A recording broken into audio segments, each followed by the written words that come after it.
जय हिंद दोस्तों। आज हम लोग बात करेंगे आर्थिक मंदी या इकोनॉमिक रिसेशन की। यदि किसी देश की इकोनॉमी में लगातार गिरावट हो रही है तो इसे आर्थिक मंदी कहा जाता है। और जब किसी अर्थव्यवस्था की विकास दर या जीडीपी हर तिमाही बेसिस पर, तिमाही मतलब हर 3-3 महीने के बेसिस पर या लगातार गिरती जा रही है, तो ऐसी स्थिति को आर्थिक मंदी का सबसे बड़ा स्रोत माना जाता है, जिसका काफी प्रभाव देखा जाए तो देश की स्थिति पर भी दिखाई देता है। आर्थिक मंदी में वस्तुओं की डिमांड कम हो जाती है, जिससे उत्पादित माल की बिक्री में काफी गिरावट आ जाती है। और जब वस्तुओं की बिक्री नहीं होगी तो इसका पूरा प्रभाव उन कंपनियों पर पड़ेगा जो उसको उत्पादन करती हैं, और उन कंपनियों को भारी नुकसान उठाना पड़ेगा।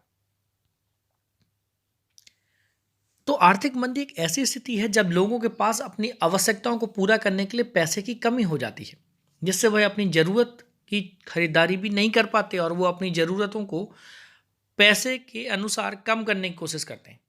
इसका सीधा प्रभाव उन कंपनियों पर दिखाई देने लगता है जो वो प्रोडक्ट बनाती हैं, क्योंकि उनके द्वारा उत्पादित जो माल है ना उसकी बिक्री कम हो जाएगी और इससे कंपनी को कम लाभ मिलेगा। इसलिए कंपनी भी अपने लाभ को देखते हुए कर्मचारियों को रखती है, जिससे बड़ी बड़ी कंपनियों में कर्मचारियों को हटाना पड़ता है। अगर मंदी की स्थिति आती है तो कंपनियों में छटनी होने की वजह से लाखों की संख्या में लोग बेरोजगार हो जाते हैं, जिसका सीधा असर उनके परिवार पर पड़ता है, क्योंकि उनके पास खाने की कमी हो जाती है। तो देश में इस तरह की और अन्य कई समस्याएं भी उत्पन्न हो जाती हैं। परिवार में कुपोषण का स्तर बढ़ जाता है, कई बीमारियां बढ़ जाती हैं परिवार में, और साथ ही साथ समाज में लॉ एंड ऑर्डर की स्थिति भी खराब स्थिति में हो जाती है, क्योंकि लोगों को अपना भरण पोषण करना होगा तो हो सकता है वो कुछ इलीगल तरीकों का भी यूज करें। अगर यही स्थिति अंतर्राष्ट्रीय स्तर पर हो, मतलब वस्तुओं और सेवाओं के उत्पादन में गिरावट हो जाए, तो इसे विश्व आर्थिक मंदी कहा जाता है। और इसका पूरा प्रभाव दुनिया भर के देशों पर दिखाई देता है, जैसा लॉकडाउन के समय पर हुआ था। तो अब लोग कहते हैं कि सर इसके कारण क्या हो सकते हैं।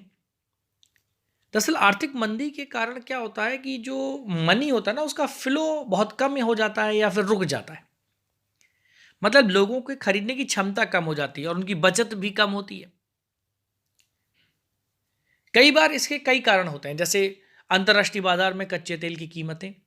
अगर कच्चा तेल ज़्यादा मात्रा में मिलेगा तो महंगाई दर काफ़ी ऊंची हो जाएगी, क्योंकि तेल महंगा होगा तो ट्रांसपोर्टेशन रेट महंगा हो जाएगा, तो वस्तुओं को ले जाना, आना, लाना, ले जाना काफ़ी ज़्यादा महंगा हो जाएगा, जिसकी वजह से लोग अपनी आवश्यकता की चीज़ें भी नहीं खरीद पाएंगे।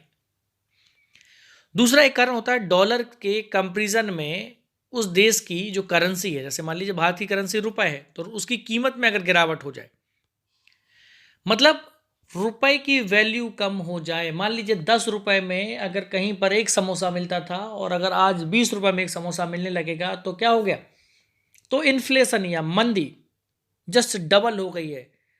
तो जिस व्यक्ति की क्षमता नहीं होगी ना वो समोसा खरीदने की, अगर वो पहले जो 10 रुपए में खरीद रहा था और उसके पास 20 रुपए नहीं है समोसे के लिए, तो वो नहीं खरीदेगा ना। तो वही चीज है। तीसरी चीज है जो आयात के मुकाबले निर्यात में गिरावट हो जाए, है ना। हम आयात ज्यादा कर रहे हों और सामान को विदेशों में कम भेज रहे हों, मतलब चीजों को मंगा ज्यादा रहे हों लेकिन चीजें बाहर कम भेज रहे हों, तो इससे क्या होता है, देश का राजकोषीय घाटा बढ़ जाता है। और फिर इस डिफरेंस को भरने के लिए क्या करते हैं, जो हमारे पास विदेशी मुद्रा भंडार होता है ना उसका हम लोग यूज करते हैं, तो विदेशी मुद्रा भंडार कम हो जाता है। यह भी एक मंदी की वजह है। मंदी के समय लोगों की आय कम होने की वजह से उनका निवेश कम हो जाता है।